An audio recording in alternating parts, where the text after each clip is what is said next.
जन्माष्टमी की रात 12 बजे क्यों काटा जाता है खीरा? कृष्ण जन्म से जुड़ा है रहस्य।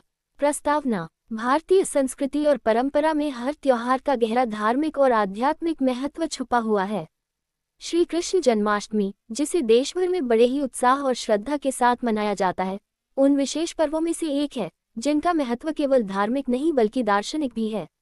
इस दिन भक्तगण भगवान श्री कृष्ण का जन्म उत्सव आधी रात 12 बजे मनाते हैं। इसी अवसर पर एक विशेष परंपरा भी निभाई जाती है, खीरा काटना। बहुत से लोग इस परंपरा को तो निभाते हैं, परंतु इसका कारण और रहस्य बहुत कम लोग जानते हैं। आखिर क्यों श्री कृष्ण जन्माष्टमी की रात 12 बजे खीरा काटा जाता है? इसका क्या संबंध भगवान कृष्ण के जन्म से है? इस 7000 शब्दों के विस्तृत लेख में हम इस परंपरा के ऐतिहासिक, धार्मिक, सांस्कृतिक और आध्यात्मिक महत्व को विस्तार से समझेंगे। 1. श्री कृष्ण जन्माष्टमी का महत्व। श्री कृष्ण का जन्म भाद्रपद मास के कृष्ण पक्ष की अष्टमी तिथि को हुआ था। ज्योतिषीय दृष्टि से उस समय रोहिणी नक्षत्र था। ग्रंथों के अनुसार भगवान विष्णु ने जब जब पृथ्वी पर अधर्म का भार बढ़ते देखा, तब तब वे अवतार लेकर धर्म की पुनः स्थापना के लिए आए। कृष्ण अवतार को पूर्ण अवतार माना गया है। उनके जन्म का समय आधी रात इसलिए विशेष है क्योंकि यह समय तमस अंधकार से ज्योति प्रकाश की ओर जाने का प्रतीक है। जन्माष्टमी केवल एक पर्व नहीं बल्कि अंधकार पर प्रकाश, अन्याय पर न्याय और अधर्म पर धर्म की विजय का उत्सव है। 2. खीरे का प्रतीकात्मक महत्व। भारतीय संस्कृति में हर फल और सब्जी का धार्मिक महत्व होता है। खीरा एक विशेष प्रतीक माना जाता है। प्राकृतिक गुण। खीरा शीतल, शांत और सात्विक फल है। ये पवित्रता और शांति का प्रतिनिधित्व करता है। आकृति। खीरे का आकार गर्भाशय वूंट जैसा होता है। इसे काटना गर्भ से शिशु के जन्म लेने का प्रतीक माना जाता है। पौराणिक मान्यता। खीरे को श्री कृष्ण के जन्म के समय माता देवकी की प्रसूति प्रक्रिया का प्रतीक मानकर काटा जाता है। 3. खीरे और श्री कृष्ण जन्म का संबंध। भागवत पुराण और अन्य ग्रंथों के अनुसार श्री कृष्ण का जन्म कारागार में हुआ था। माता देवकी और वसुदेव जेल में कैद थे। जन्म के समय चमत्कारिक रूप से कारागार के पहरेदार सो गए और सभी ताले खुल गए। वसुदेव जी ने नवजात श्री कृष्ण को टोकरी में रखा और यमुना पार कर गोकुल पहुंचाया। खीरा काटने की परंपरा इसी घटना का प्रतीक है। जब खीरे को चाकू से बीच से काटा जाता है तो ये देवकी के गर्भ से श्री कृष्ण के जन्म का प्रतीक होता है। खीरे के अंदर से बीज को बाहर निकालना बालक कृष्ण के जन्म और उनके कारागार से बाहर आने का प्रतीक है। आधी रात को इसे काटने का कारण यह है कि श्री कृष्ण का जन्म भी आधी रात को हुआ था। 4. खीरे काटने की परंपरा के पीछे आध्यात्मिक रहस्य। 1. अंधकार से प्रकाश की ओर खीरे का काटा जाना ये दर्शाता है कि अंधकार गर्भ से दिव्य प्रकाश कृष्ण का जन्म हुआ। 2. बंधन से मुक्ति। जैसे श्री कृष्ण कारागार की बेड़ियों से मुक्त होकर गोकुल पहुंचे, वैसे ही खीरे के भीतर का बीज बाहर आता है। 3. सृजन और पुनर्जन्म का प्रतीक। खीरे को काटना जीवन और नए आरंभ का प्रतीक है। 4. मानसिक शुद्धि। खीरे को सात्विक फल माना गया है। इसे काटकर भगवान को अर्पित करना मन को शुद्ध और शांत करता है। 5. पुराणों में खीरे का महत्व।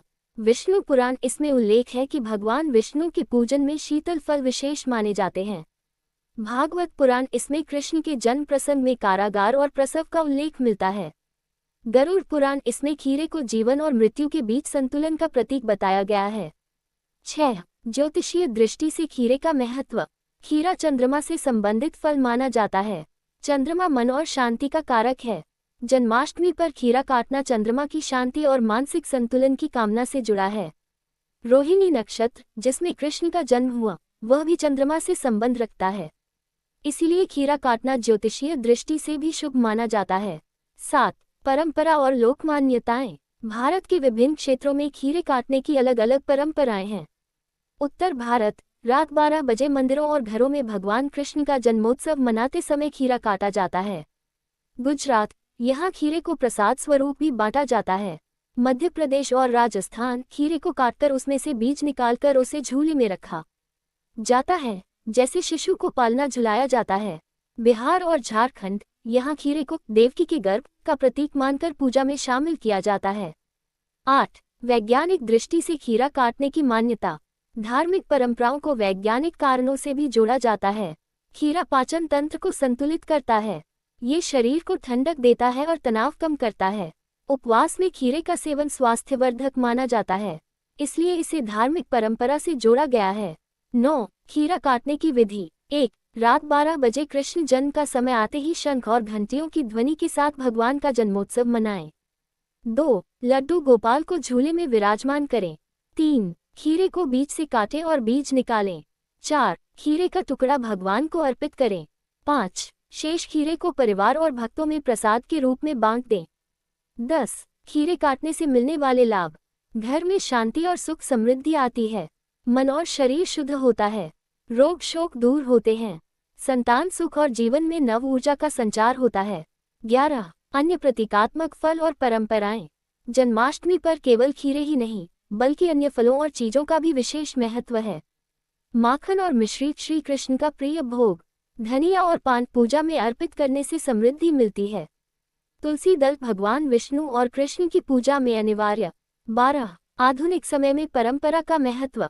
आज के समय में भी लोग परंपराओं को निभाते हैं लेकिन उनका रहस्य नहीं जानते। खीरा काटने की परंपरा हमें ये याद दिलाती है कि धार्मिक अनुष्ठान केवल रस्में नहीं बल्कि उनमें गहरा आध्यात्मिक अर्थ छिपा होता है।